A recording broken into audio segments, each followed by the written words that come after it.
नमस्कार। Rama composite classes में एक बार आपका पुनः स्वागत है। पिछले वीडियो में हमने त्रिभुजों के क्षेत्रफलों के बारे में अध्ययन किया था। एक एक करके हम लोग त्रिभुजों का क्षेत्रफल निकाले थे। उसमें से विषमबाहु त्रिभुज का क्षेत्रफल निकालना सीखे थे। इसके बाद समद्विबाहु त्रिभुज का क्षेत्रफल निकालना सीखे थे और समबाहु त्रिभुज का। यानी अब किसी भी प्रकार का अगर त्रिभुज होगा तो उसका क्षेत्रफल हम केवल दो फार्मूले से आसानी से निकाल सकते हैं। पहला फार्मूला था √S minus A S minus B S minus C, तथा दूसरा फार्मूला एकदम आसान था, आधार गुणे लंब बटे 2। केवल दो फार्मूलों की सहायता से हम लोग त्रिभुज के क्षेत्रफल निकाल लेते थे। लेकिन एक विशेष फार्मूला हम लोग पढ़े थे, वो समद्विबाहु त्रिभुज नहीं, तब समबाहु त्रिभुज के लिए। तो समबाहु त्रिभुज का क्षेत्रफल हम लोगों ने पढ़ा था कि √3/4 होता है, 4 × a²। √3/4 a² होता है, तथा समबाहु त्रिभुज की ऊंचाई √3/2a होता है। अब हम देखेंगे कि हम त्रिभुज के भुजाओं के बारे में पढ़े थे। अब हम देखें थोड़ा कोणों के बारे में। तो कोण की चर्चा आई तो मैंने सोचा कि पहले कोण के बारे में बता दिया जाए, रेखा के बारे में बता दिया जाए। तो आज का वीडियो हमारा ये बिंदु पे है और बिंदु के बाद रेखा आती है। और रेखा जितने प्रकार की होती है वो सब है इसमें: सरल रेखा, वक्र रेखा, समांतर रेखाएं, क्षैतिज रेखा, ऊर्ध्वाधर रेखा, तिर्यक रेखा। तो सबसे पहले हम देखेंगे कि बिंदु क्या है। बिंदु वह ज्यामितीय आकृति है, बिंदु वह ज्यामितीय आकृति है जिसमें न तो लंबाई होती है, न तो चौड़ाई होती है और न ही ऊंचाई होती है। यह केवल किसी स्थान को प्रदर्शित करता है। इसको केवल एक बिंदु द्वारा प्रदर्शित किया जाता है। इसे इंग्लिश में जस्ट ए लोकेशन मेकर भी कहते हैं। हम देखते हैं कि बिंदु को कैसे दिखाते हैं। हम लोग बिंदु को केवल एक ऐसे पॉइंट बना देंगे, इसको कह देंगे बिंदु, और बिंदु में कुछ नहीं है। बिंदु के बाद आती है रेखा। अब हम लोग देखें कि रेखा होती क्या है। तो रेखा की परिभाषा होगी, बिंदुओं के बिंदुपथ को रेखा कहते हैं। अब बिंदुओं का बिंदुपथ है क्या, ये हम लोग समझने की कोशिश करें, रेखा को समझें। जैसे मान लिया जाए कि ये कोई जुता हुआ खेत है, जुता हुआ खेत होगा। इसके बाद अगर इसमें पाटा यानी हेंगा चला हो तो पूरी तरह से एकदम समतल खेत दिखता है, और उसमें कोई भी एक पैर रखता है तो पता चल जाता है कि कोई इसमें चला है। तो मान लिया कि एक जुता हुआ खेत है। अगर किसी व्यक्ति को यहाँ से यानी इस कोने से इस कोने तक जाना है तो व्यक्ति एक पैर यहाँ रखेगा, फिर यहाँ रखेगा, यहाँ रखेगा, यहाँ, और इस तरह से ऐसे पैर रखते हुए एक कोने से दूसरे कोने पे पहुंच जाएगा। तो उसका पैर जो है बिंदु के रूप में दर्शाता है। अब यही जब इधर चला गया तो इधर से फिर ऐसे पैर रखेगा, पैर रखते हुए धीरे धीरे ये पुनः वापस आ जाएगा। ये तो एक लोग चले गए।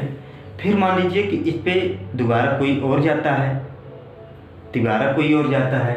तो यहाँ देखते हैं कि बार बार इस पर बिंदुवत लाइन बन जाती है।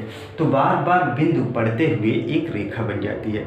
इसलिए कहते हैं कि रेखा बिंदुओं का बिंदुपथ होती है, यानी बिंदुओं के बिंदुपथ को रेखा कहते हैं। अब हम देखते हैं कि रेखा कितने प्रकार की होती है। तो रेखा कई प्रकार की होगी, जो हमने लिखा है देख लेते हैं। रेखा में एक होती है सरल रेखा। तो सरल रेखा है क्या? सरल रेखा को ही हम लोग सीधी रेखा भी कहते हैं। सीधी रेखा का मायने ये है कि इस तरह की रेखा, इस तरह की एकदम सीधी, यानी न मुड़ने वाली, यानी एक ऐसी रेखा जो मुड़े ही न, उसको सरल रेखा या सीधी रेखा, या इंग्लिश में इसे स्ट्रेट लाइन बोलते हैं। स्ट्रेट, STRAIGHT, स्ट्रेट लाइन बोलते हैं, स्ट्रेट लाइन। तो सरल रेखा एकदम सीधी होती है, उसमें कोई भी वेरिएशन नहीं होता है। अब देखते हैं सरल रेखा के बाद आ गई वक्र रेखा। वक्र रेखा को हम लोग टेढ़ी मेढ़ी रेखा भी कह सकते हैं। वक्र रेखा को हम लोग टेढ़ी मेढ़ी रेखा भी कह सकते हैं। जैसा कि मैंने सिंबल बनाया है, इसका टेढ़ा मेढ़ा आकार होता है। वक्र रेखा को हम लोग टेढ़ी मेढ़ी रेखा बोलते हैं और उसका सिंबल कुछ इस तरह से होता है। जैसे मान लीजिए कि आपकी सड़क सीधा हमेशा तो जाती नहीं भाई, मुड़ना भी पड़ेगा। तो इसका मतलब ये है कि सड़क जो है एक टेढ़ी मेढ़ी या वक्र रेखा है, यानी जो रेखाएं मुड़ जाएं उन्हें वक्र रेखा कहते हैं। अब देखेंगे समांतर रेखाएं। तो समांतर लिखा था, ठीक है, यहाँ रेखाएं लिखा है। रेखाएं बहुवचन है, इसका मतलब एक से अधिक रेखा होगी। तो समांतर रेखा है क्या? दो ऐसी रेखाएं जो एक दूसरे को कभी भी न काटें, या ऐसे कह सकते हैं कि ऐसी दो रेखाएं जो एक दूसरे को अनंत पर मिले। अनंत कोई देखा नहीं है, इसलिए वहाँ कोई ढूंढने नहीं जाएगा कि वो मिली हैं कि नहीं।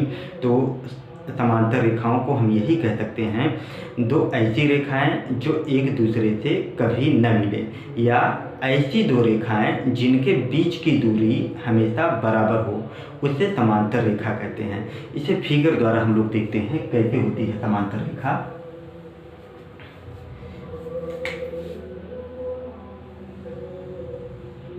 जैसे मान लेते हैं कि एक रेखा ये है L, रेखा का नाम L है, इसका नाम M है। यहाँ पे देखिए दोनों तरफ हमने एरो बनाया है। एरो क्यों बना दिया है इसकी बात समझ लीजिए। एरो बनाने का मतलब रेखा को दोनों तरफ बढ़ाया जा सकता है। रेखा को दोनों तरफ अनंत तक बढ़ाया जा सकता है, लेकिन रेखा का एक खंड काट लें, रेखा का एक टुकड़ा काट लें तो उसको रेखा खंड कहते हैं, उसको नहीं बढ़ाया जा सकता है। जैसे मान लीजिए कि एक सरिया का एक टुकड़ा काट लेते हैं तो उसको कैसे बढ़ाएंगे? नहीं बढ़ाया जा सकता। इसका मतलब रेखा खंड के दो अंत बिंदु होते हैं, रेखा खंड के दो अंत बिंदु होते हैं, जबकि रेखा का कोई अंत बिंदु नहीं होता है, यानी जहाँ तक मर्जी वहाँ तक बढ़ा सकते हैं। तो अगर कोई कभी ये पूछता है कि रेखा और रेखाखंड में अंतर क्या है, तो रेखाखंड को आप कैसे परिभाषित करेंगे? रेखाखंड किसी दी गई रेखा का ही भाग होता है जिसके दो अंत बिंदु होते हैं, लेकिन रेखा के पास कोई अंत बिंदु नहीं होता है। अब देखिए दो रेखाएं हैं, तो मैंने कहा दो रेखाएं समांतर रेखाएं कही जाती हैं। यदि इसको कहीं तक बढ़ाते रहिए, ये एक दूसरे से नहीं मिलेंगी, यानी एक दूसरे को काटेंगी नहीं। या दो रेखाएं समांतर रेखाएं कही जाएंगी यदि उनके बीच की दूरी हमेशा बराबर हो, यानी ये वाली दूरी हमेशा बराबर हो, चाहे यहाँ देख लो चाहे यहाँ देख लो, हर जगह, यानी किसी भी रेखा के किसी भी बिंदु पे, यानी दूरी जो है इनके बीच की दूरी बराबर होगी। तो जहाँ पर ऐसी चीज़ों का समूह होता है तो उसे हम लोग कहते हैं समांतर रेखाएं। जैसे एग्जाम्पल के तौर पे एक बहुत ही फेमस एग्जाम्पल है रेलवे की पटरी। अगर आप रेलवे की पटरी देखेंगे, अगर आप इंची टेप लेके जाते हैं, अगर नापेंगे तो उसकी दूरी हर जगह पे उनके बीच के दूरी, यानी दो पटरियों के बीच की दूरी हमेशा बराबर मिलेगी। जैसे कि वो मीटर गेज, ब्रॉड गेज और नैरो गेज होता है तो वो अलग अलग दूरी आएगी, लेकिन एक ही लाइन की, जैसे चाहे मीटर गेज हो तो उनके बीच की दूरी 1 मीटर होगी, ब्रॉड गेज हो तो 1 मीटर से अधिक होगी, नैरो गेज हो तो 1 मीटर से कम होगी। समांतर रेखाएं हम लोग समझ लिए। अब देखते हैं कि क्षैतिज रेखा क्या है। वास्तव में क्षैतिज रेखा अब बनेगा कैसे? हम लोग पढ़ें क्षितिज, एक शब्द आता है क्षितिज। आखिर ये क्षितिज है क्या? तो जहाँ पे धरती और आकाश मिले हुए प्रतीत होते हैं, जहाँ पे धरती और आकाश एक दूसरे से लगते हैं कि वहाँ पे मिल रहे हैं, तो उस जगह को क्षितिज कहते हैं। लेकिन बात आई कि क्षैतिज रेखा क्या है, तो हम बता दें कि क्षैतिज रेखा एक ऐसी रेखा है जो हमारे पृथ्वी के समांतर है, यानी जिस पृथ्वी पे हम रहते हैं उसके समांतर जो रेखा खींची जाती है उसको क्षैतिज रेखा कहते हैं। अब दूसरी बात आ गई कि ऊर्ध्वाधर रेखा क्या है। ऊर्ध्वाधर रेखा, ऊर्ध्वाधर रेखा में क्या होता है कि जिस धरती पे हम लोग रहते हैं यानी पृथ्वी, पृथ्वी से 90 डिग्री का कोण बनाती हुई रेखा, पृथ्वी से 90 डिग्री का कोण बनाती हुई रेखा ऊर्ध्वाधर रेखा कहलाती है। अब क्षैतिज रेखा को इंग्लिश में हॉरिजॉन्टल लाइन कहते हैं और ऊर्ध्वाधर रेखा को इंग्लिश में वर्टिकल लाइन कहते हैं। तो ऊर्ध्वाधर रेखा देखते हैं तो एक बार क्षैतिज रेखा देख लेते हैं। ये रेखा जो है ये क्षैतिज रेखा है। तो क्षैतिज रेखा पृथ्वी के समांतर है। तो मान लिया कि यही पृथ्वी है। जब यही पृथ्वी है तो पृथ्वी पर एक ऐसी रेखा जो पृथ्वी से 90 डिग्री का कोण बनाए, यानी एक ऐसी रेखा होगी जो यहाँ से 90 डिग्री का कोण बनाएगी। तो इसका नाम यल रखते हैं, इसका नाम यम रखते हैं। तो रेखा यम को हम लोग ऊर्ध्वाधर रेखा कहेंगे।